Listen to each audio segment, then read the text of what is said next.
السلام علیکم پیارے بچوں، میری آج کی کہانی کا عنوان ہے ایماندار تاجر۔ بہت پرانے وقتوں کی بات ہے۔ کسی گاؤں میں ایک تاجر رہتا تھا جس کا نام نعیم تھا۔ وہ بہت ایماندار تھا اور ایمانداری سے اپنا مال بیچتا تھا۔ وہ کپڑوں کا کاروبار کرتا تھا۔ اگر کسی کپڑے میں نقص ہوتا تو وہ گاہک کو پہلے ہی بتا دیتا تھا۔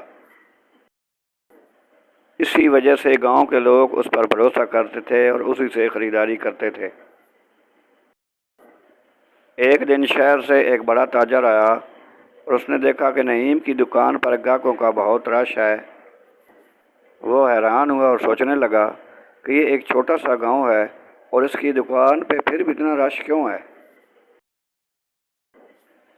اس نے نعیم سے دوستی کی اور کہا کہ میں تم کو شہر لے جانا چاہتا ہوں اور میں تم کو اپنے کاروبار میں پارٹنر بنانا چاہتا ہوں۔ وہاں زیادہ منافع ہے اور زیادہ لوگ خریداری کرتے ہیں۔ نعیم نے کوئی سوچا اور پھر حامی بھر لی۔ پھر دونوں نے شہر میں جا کر ایک بہت بڑی دکان کھولی۔ شروع میں کاروبار بہت اچھا چلا، لیکن شہر والا تاجر بے ایمان تھا۔ وہ گاہکوں سے دام زیادہ لیتا اور عیب دار مال بیچتا تھا۔ نعیم نے کئی بار کہا، بھائی یہ طریقہ ٹھیک نہیں ہے، ہمیں ایمانداری اور سچائی کے ساتھ کاروبار کرنا چاہیے۔ لیکن شہر والا تاجر نہ مانا۔ اس نے کہا، بھائی یہاں سب ایسا ہی کرتے ہیں۔ اگر ہم نے سچائی اور ایمانداری کے ساتھ کاروبار شروع کر دیا تو ہمیں بہت نقصان ہوگا۔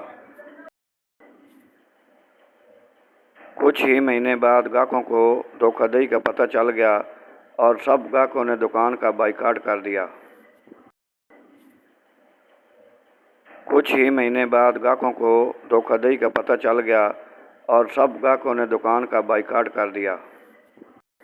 شہر والا تاجر گھاٹے میں آ کر دکان چھوڑ کر کہیں بھاگ گیا۔ نعیم نے ہمت نہ ہاری۔ وہ پھر سے اپنی پرانی ایمانداری اور سچائی کے ساتھ کاروبار کرنے لگا اور چند سالوں بعد وہ شہر کا مشہور تاجر بن گیا۔ ایک دن لوگوں نے نعیم سے پوچھا کہ تمہارے